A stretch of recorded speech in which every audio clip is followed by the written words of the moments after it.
Hello everyone, welcome you all on my YouTube channel Study Mantra. So we have done most of the portion of unit number 12 aldehyde ketone and carboxylic acid. तो इस unit में से जो है aldehyde and ketone ये दोनों ही portion आपके complete हो गए. इनके preparation, physical properties, chemical properties, इनके chemical test, everything has done now. So now move towards the next part and last part, that is carboxylic acid. Carboxylic acid जो है इस चैप्टर में से तो मोस्टली एसिड में से आपके रिएक्शंस बहुत कम आती हैं. 1-2 रिएक्शन से समटाइम पूछी जाती हैं. मोस्टली इसमें से जो पार्ट आता है that is the conceptual question which is based on the acidic character of carboxylic acid. तो इसमें से क्वेश्चन आपका ज़रूर आता है. तो सबसे पहले स्टार्ट करते हैं कार्बोक्सिलिक एसिड. तो उस पोर्शन पे आपने बहुत ही ज़्यादा फोकस करना है. बट ये नहीं है कि रेस्ट ऑफ द पोर्शन आपने पढ़ना ही नहीं है, पढ़ना है, बट फोकस जो करना है वो उस पोर्शन पे आपने ज़्यादा करना है. ठीक है. So let's start chapter number 12, unit number 12. Portion कौन सा है? Carboxylic acid.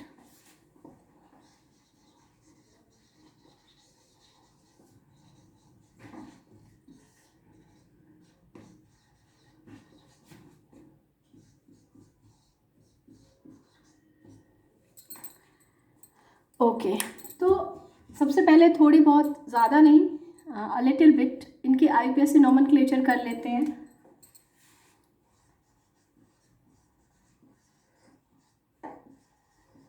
So this is 1 2 3 carbon है. 3 कार्बन की क्या होती है? Propane.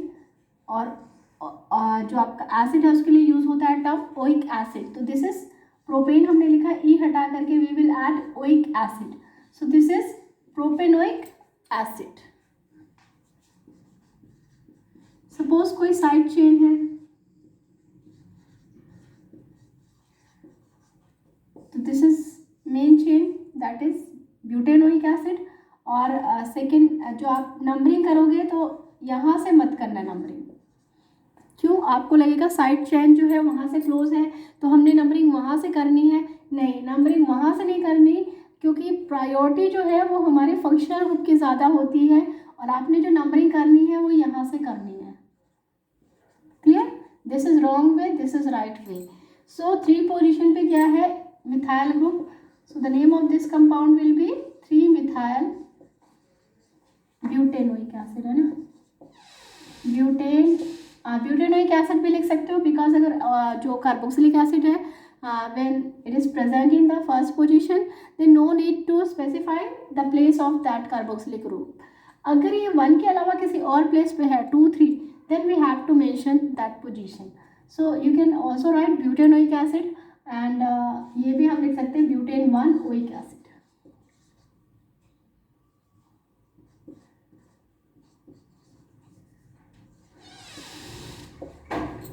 Clear? Okay.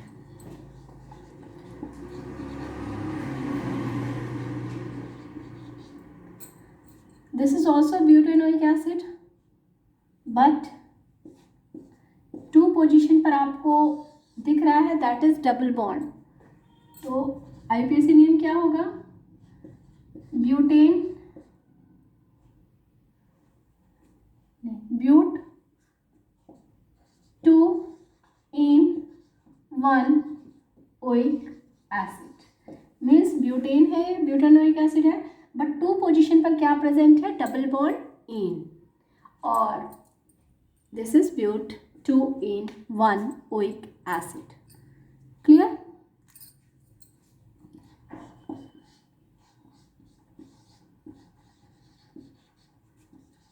This is benzoic acid.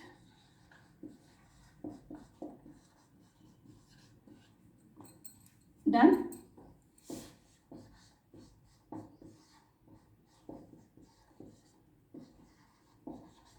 This is 3 nitro. 1 2 3 position होगी ना. 3 नाइट्रो बेंजोइक एसिड. ठीक है. तो मैंने आपको बोला था in short we will do IUPAC nomenclature. तो जहाँ पर भी आपको प्रॉब्लम होगी वो आप अपने जो डाउट्स है उसमें भेज देना. वैसे अलग अलग तरह के मैंने सारे क्वेश्चंस आपको करा दिए और बाकी आप IUPAC की प्रैक्टिस कर लेना. Okay, so now we will do preparation of carboxylic acid.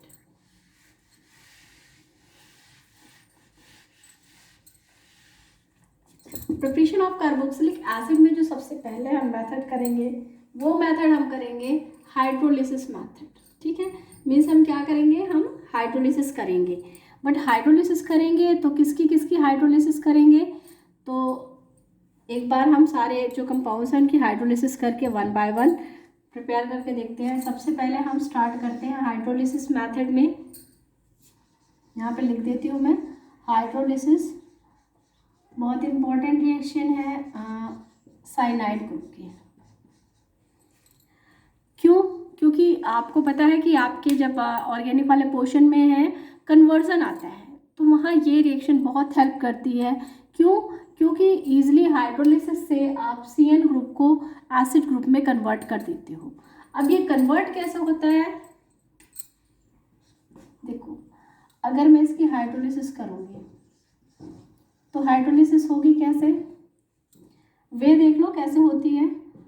ये बॉन्ड हटा, यहाँ पर OH H, okay, this one H, यहाँ पर OH. फाइनली ये बॉन्ड भी हट जाएगा, H OH. तो हमने वाटर मॉलिक्यूल से हाइड्रोलिसिस की और इनके बीच के तीनों बॉन्ड को ब्रेक कर दिया. जो हमारा मॉलिक्यूल बना वो बना इसमें से अमोनिया, और यहाँ पर कार्बन के पास 3 OH ग्रुप है. तो बेटा एक कार्बन पे 2 OH ग्रुप स्टेबल नहीं होते और ये तो 3 OH ग्रुप है. तो क्या होगा, ये आपका वाटर मॉलिक्यूल को एलिमिनेट कर देंगे and it will convert into ethanoic acid. ठीक है, तो ऐसे करके साइनाइड ग्रुप जो है it is converted into carboxylic group. ठीक है.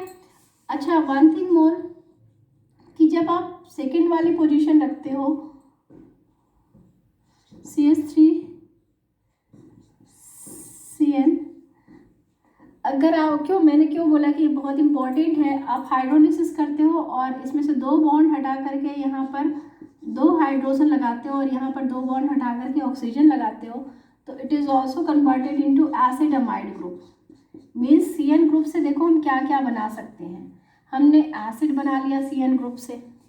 ठीक है, फिर हमने क्या बना लिया, फिर हमने एसिड अमाइड भी बना लिया हाइड्रोलिसिस करके. और हम क्या कर सकते हैं CN ग्रुप के साथ, तो ये रहा CN ग्रुप. अगर आप इसका रिडक्शन करते हो ना तो ये दोनों बॉन्ड हटा करके 2H यहाँ 2H यहाँ, ये आपका एमाइन भी बन जाएगा. समझ में आ रहा है? तो CN ग्रुप इसलिए मैंने बोला कि ये बहुत ही ज़्यादा इंपॉर्टेंट है. क्यों? इसमें से हम बहुत सारे कंपाउंड्स बना सकते हैं. इसमें से हम हाइड्रोलिसिस करके एसिड अमाइड बना सकते हैं, हाइड्रोलिसिस करके हम इसमें से कार्बोक्सिलिक एसिड बना सकते हैं, रिडक्शन करके हम इसमें से एमाइन बना सकते हैं. क्लियर? ठीक है. सो ये वाली जो आपने तो खैर एसिड बनाना है तो write down the first reaction. आपके पास नोटबुक है, इसको नोटेड डाउन कर लो. ओके, चलो अब हम करेंगे हाइड्रोलिसिस एसिड क्लोराइड की, तब भी हमारा एसिड बन जाएगा. ये रहा एसिड क्लोराइड. सिंपल सी चीज़ है, H2O है ना, तो H2O जो होता है वो क्या देता है, HNOH. तो यहाँ से HCl निकल जाएगा और एसिड ग्रुप बन जाएगा. तो इस तरह एसिड क्लोराइड ग्रुप से भी इजीली आपका कार्बोक्सिलिक एसिड बन जाएगा. ये आपके समझ अंडरस्टैंडिंग के लिए है कि कैसे बनेगा. बाकी आप लिखोगे रिएक्शन ऐसे ही. ओके, और किससे बन सकता है हाइड्रोलिसिस से, एस्टर. एस्टर पता है कौन सा ग्रुप होता है, COO CH3 ले लो, इसको हम RCOR- ग्रुप बोलते हैं. R सेम भी हो सकता है, R डिफरेंट भी हो सकता है. ठीक है, चलो तो करें हाइड्रोलिसिस. करो, यहाँ पर H डाल दो, यहाँ पर OH डाल दो. देखो बन गया एसिड ग्रुप ना, CH3 COOH plus CH3 OH. Okay, ester group से भी हमारा बन गया, एसिड क्लोराइड से भी बन गया, एसिटिक एनहाइड्राइड से. एसिटिक एनहाइड्राइड क्या होता है, याद है आपको? This is acetic anhydride. इसकी भी जब आप हाइड्रोलिसिस करोगे ना तो क्या होगा, HOH, देखो, और 2 मॉलिक्यूल क्या बन जाएंगे, एसिड के। So it's very easy to prepare carboxylic acid by hydrolysis method. चाहे आप साइनो ग्रुप ले लो, चाहे आप एसिड क्लोराइड ग्रुप ले लो, या आप एस्टर ग्रुप ले लो, एनहाइड्राइड ग्रुप ले लो, जब भी आप इन सब की हाइड्रोलिसिस करोगे it will always form acid. Clear है?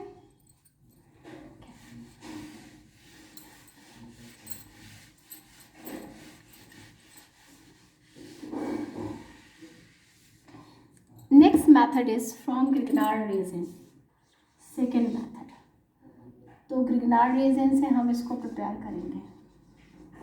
ग्रिग्नार्ड रेजिन पता है ना, फिर से बताने की ज़रूरत है, RMgX। R की जगह हम कोई भी अल्काइल ग्रुप ले सकते हैं, X की जगह फ्लोरीन, क्लोरीन, ब्रोमीन, आयोडीन कुछ भी ले सकते हैं। ठीक है, R का मतलब है CS3, C2H5, C3H7 कुछ भी ले लें। ओके, अब आपने ये अटैक करवाना किस पे है, कार्बन डाइऑक्साइड पे। तो हमने ये ले लिया कार्बन डाइऑक्साइड मॉलिक्यूल ले लिया, ठीक है। एंड अब मैं जो ग्रिग्नार्ड रेजिन ले रही हूँ CH3MgBr ले रही हूँ। होगा क्या, आपको पता है कि ये इलेक्ट्रॉन ये अपनी तरफ खींच लेगा, इसके लिए ऊपर स्लाइटली नेगेटिव है, इसके ऊपर स्लाइटली पॉजिटिव चार्ज, तो MgBr यहाँ अटैच होगा, CH3 यहाँ अटैच होगा, क्या बनेगा, यहाँ पे CH3 अटैच हो जाएगा, यहाँ पर O single bond O MgBr। अब नेक्स्ट स्टेप क्या होता है, हाइड्रोलिसिस का। करो हाइड्रोलिसिस, यहाँ पर H, यहाँ पर OH, तो क्या बन जाएगा, CH3COOH प्लस, और ये हमेशा इसी फॉर्म में बाहर हो जाता है। ठीक है, तो स्क्रीनशॉट ले लो फटाफट इसका। How can you prepare carboxylic acid from Grignard reagent, ले लो फटाफट।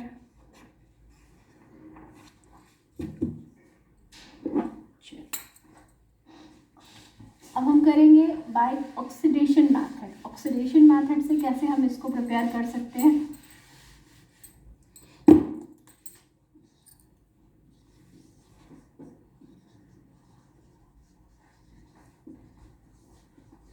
Oxidation method. तो ऑक्सीडेशन मेथड में ये मैंने आपको एल्डिहाइड में भी बताया था कि अगर टोलुईन है और आप यहाँ पे अल्कलाइन KMnO4 लेते हो तो this group will converted into acid group, carboxylic acid group. और ये मैंने आपको बताया था कि ये आपका CH3 है। ओके, अब आप ऑक्सीडेशन कर रहे हो ना, तो एक तो ये वाटर मॉलिक्यूल निकल जाएगा और बाकी 2 ऑक्सीजन यहाँ पर ऐड हो जाएंगे, तो ये रिएक्शन होगी। और ये बहुत इंपॉर्टेंट रिएक्शन है, कंप्लीट रिएक्शन में बहुत ज़्यादा पूछी जाती है। तो जब भी CH3 टोलुईन ग्रुप है और आपने क्या डाला है इसमें अल्कलाइन KMnO4, ये ऐसे करके भी अगर लिखा हो ना OH नेगेटिव, तो भी इसका मतलब सेम होता है कि बेसिक आपका KMnO4। ठीक है, और वन थिंग मोर, अगर कई जगह ये 2 स्टेप में दिया है कि यहाँ पर क्या बनेगा और फिर हमने इसमें एसिड डाला तो यहाँ पे क्या बनेगा, तो बेटा बनता क्या है, यहाँ पे सॉल्ट बन जाता है। ओके, और फिर जब हम ये डालते हैं तो बेंजोइक एसिड बन जाता है।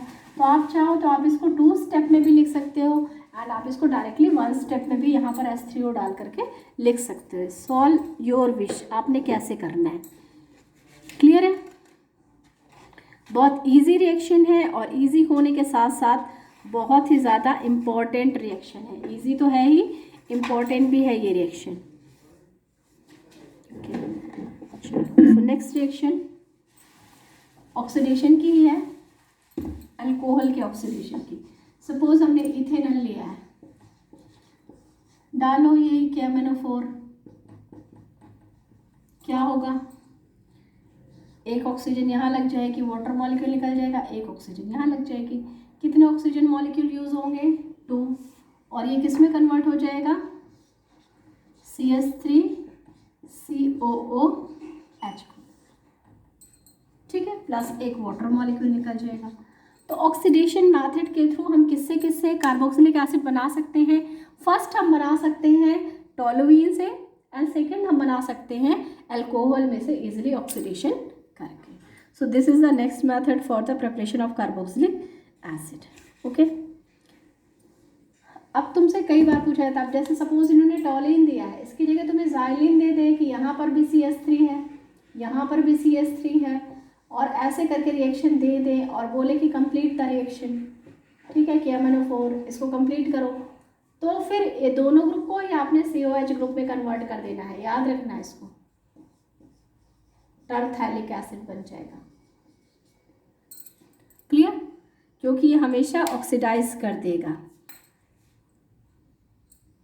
अगर इसकी जगह उन्होंने बहुत लॉन्गेस्ट सी चेन दे दी आपको, CH2 CH2 CH3, तब भी आपका यही बनेगा. याद रखना, ये ऑक्सीडाइज होके एसिड बनेगा, बाकी ये अलग एसिड बन जाएगा, बट आपका ये एसिड जरूर बनेगा. ओके, ठीक है. तो these all the preparation of acid group. Easily आप इसको कर सकते हो, इसमें कोई प्रॉब्लम नहीं है. अगर कोई प्रॉब्लम है तो आप आगे मुझे अपनी क्वेरी जो है वो सेंड कर सकते हो, ड्रॉप कर सकते हो इन मैसेज.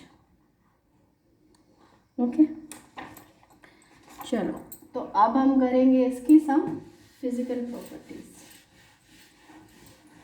तो प्रिपरेशन के मेथड आपने कर लिए. मैंने बोला ना कि इसमें ज़्यादा रिएक्शंस नहीं हैं, 1-2 रिएक्शंस है, और इसमें से जो आपकी इंपॉर्टेंट थी KMnO4 वाली, वो मैंने आपको करा दी. उसको ना ध्यान से आप देख लेना थोड़ा.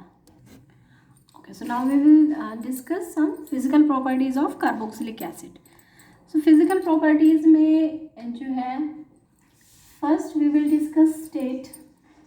तो state में क्या है, आपने देखा है आपके पास जो है मीथेनोइक एसिड अगर लैब में हो, इथेनोइक एसिड हो, तो आपको पता है कि स्टार्टिंग के जो 3 मेंबर्स हैं दे आर एग्जिस्ट इन आपका मीथेनोइक एसिड, इथेनोइक एसिड. आपके पास लैब में शायद अवेलेबल होगा. ठीक है, तो वो क्या होते हैं आपने ऑलरेडी ऑब्जर्व किया, इट इज़ कलरलेस लिक्विड्स. नहीं है तो अभी आप जा कर के, अगर आपकी क्लासेस लगती हैं तो आप जा कर के वहाँ पर एसिड को ऑब्जर्व कर लेना. ठीक है, कलरलेस आपके लिक्विड होते हैं, और इनकी स्मेल आपको पता है पंजेंट सी स्मेल होती है. इसके बाद जो 9 तक हैं, मीन्स 3 to 9 तक, 4 to 9, तो वो आपके ऑयली लिक्विड्स होते हैं. वो भी लिक्विड्स ही होते हैं, बट कैसे लिक्विड्स होते हैं? ऑयली होते हैं, और इसमें भी आपकी जो स्मेल होती है अनप्लेजेंट ही होती है. एंड अपर जो हायर वंस होते हैं वो आपके सॉलिड होते हैं. ठीक है, वैक्सी सॉलिड. क्लियर? तो ये होगी इनकी स्टेट. लिक्विड्स होते हैं 9 तक, और उसके बाद सॉलिड होते हैं. और अगर आपका बेंजोइक एसिड आप देखो, तो बेंजोइक एसिड जो होता है वो भी आपका सॉलिड होता है. Okay, second thing, state and smell हो गई. अब हम आते हैं सॉल्युबिलिटी पे.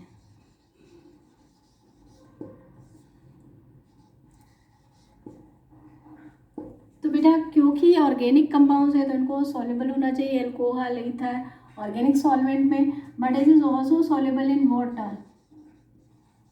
सॉल्युबल इन वाटर, वाटर में आपके सॉल्युबल होते हैं. कौन से? Lower member. ठीक है, क्यों सॉल्युबल होते हैं? क्योंकि ये रहा आपका एसिड ग्रुप, और ये एसिड ग्रुप वाटर के साथ कर लेता है हाइड्रोजन बॉन्डिंग. तो due to intermolecular hydrogen bonding, they are soluble in water. ठीक है, लेकिन हायर मेंबर्स जो होते हैं वो आपके ऑर्गेनिक सॉल्वेंट में ही सॉल्युबल होते हैं. मेंबर्स वो आपके नॉट सॉल्युबल इन वाटर होते हैं. क्यों? उसका रीज़न क्या है? क्योंकि जब हम ये चेन जो है, कार्बन चेन जो होती है, दैट इज़ हाइड्रोफोबिक एंड. कैसा एंड होता है? Hydrophobic and. तो अगर इस चेन को हम इंक्रीज कर रहे हैं तो हम क्या इंक्रीज कर रहे हैं, हम हाइड्रोफोबिक एंड को इंक्रीज कर रहे हैं। मीन्स जो पोर्शन वाटर में सॉल्युबल नहीं होता हम उस एंड को इंक्रीज कर रहे हैं। तो यही रीज़न है कि जो आपके हायर मेंबर्स होते हैं they are not soluble in water, they are soluble in organic solvent. तो सॉल्युबिलिटी का फंडा क्लियर हो गया। Now the next thing is that is melting and boiling point. तो मेल्टिंग एंड बॉइलिंग पॉइंट इनके जो होते हैं बहुत ही हायर होते हैं। क्यों होते हैं? क्योंकि ये आपके हाइड्रोजन बॉन्डिंग फॉर्म करते हैं एंड हाइड्रोजन बॉन्डिंग फॉर्म करने की वजह से they will exist as dimer, dimer की फॉर्म में एग्जिस्ट करते हैं। ठीक है, एंड दैट्स वाई जब इनका इथेनोइक एसिड का जब हम मॉलिक्यूलर मास निकालते हैं ना तो 60 आने की बजाय कितना आता है 120। क्यों? क्योंकि डायमर में एग्जिस्ट करते हैं। क्यों डायमर में एग्जिस्ट करते हैं? Due to intermolecular hydrogen bonding. और इस बॉन्डिंग के होने की वजह से इनके मेल्टिंग एंड बॉइलिंग पॉइंट जो है वो आपके इंक्रीज कर जाते हैं। तो अगर हम कार्बोक्सिलिक एसिड को देखें तो they have higher melting and boiling point compare to the alcohol, ether, alkane. तो एसिड जो हैं उनके जो होते हैं melting and boiling point alcohol and phenol, carboxylic acid की बात करें उनसे भी ज़्यादा होते हैं, एल्डिहाइड से भी ज़्यादा होते हैं, एल्डिहाइड एंड कीटोन से भी ज़्यादा होते हैं, ईथर से भी ज़्यादा होते हैं एंड हाइड्रोकार्बन से भी ज़्यादा होते हैं। ठीक है, तो ये मैंने एक सीरीज बना दी आपकी कि सबसे कम हाइड्रोकार्बन का होता है melting and boiling point, then ether का होता है, देन एल्डिहाइड कीटोन का होता है, देन अल्कोहल का होता है। क्यों? इससे ज़्यादा हाइड्रोजन, ये आपका लेस पोलर होता है, कार्बोनिल ग्रुप मोर पोलर होता है। अल्कोहल एंड फिनॉल में हाइड्रोजन बॉन्डिंग होती है और एसिड में अल्कोहल एंड फिनॉल के कंपैरिजन ज़्यादा strong hydrogen intermolecular hydrogen bonding होती है। एंड दैट्स वाई इनके मेल्टिंग एंड बॉइलिंग पॉइंट क्या होते हैं, वो इन सब से क्या होते हैं, ज़्यादा होते हैं। Clear? So this is all about for the preparation and some physical properties of carboxylic acid. Tomorrow we will discuss chemical properties of carboxylic acid. So goodbye and have a nice day.